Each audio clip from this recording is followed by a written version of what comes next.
Лобия және ірімшік қосылған салангани рецепті.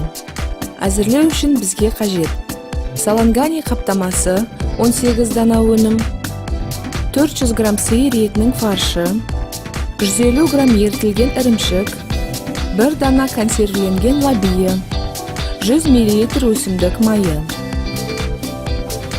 3 пияз, 2 сәбіз, 1 бума ас көк, тұз бен бұрыш дәміне қарай.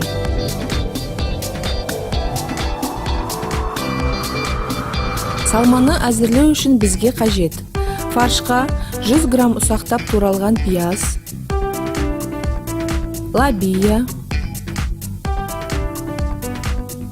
ірімшік, май қосып, тұз бен бұрыш себеміз.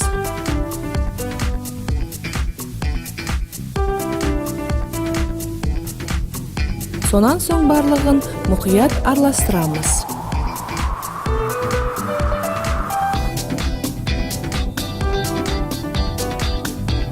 Фарштау алдында макарон орамдарын бір-бірінен жай ғана ажыратып, өнімді тығыз фаршпен толтыруды жалғастырамыз.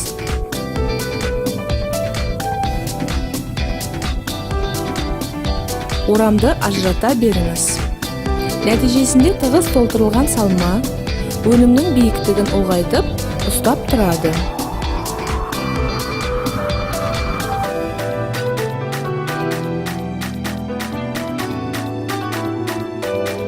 Биік табаға өсімдік майына ұсақтап туралған пиязды және сәбізді 2-3 минут қуырамыз.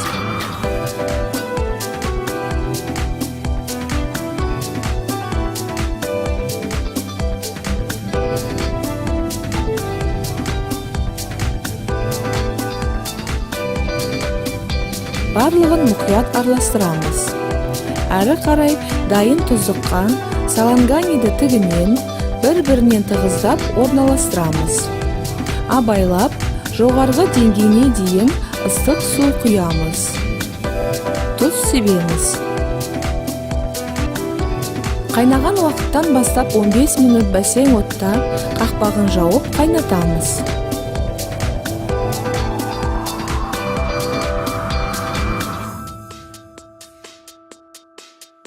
Саланганиді ыдысқа абайлап, түбінен демей отырып салыңыз. Тағамды ыстық күйінде үстіне ас көк сеуіп ұсыныңыз. Ас дәмді болсын.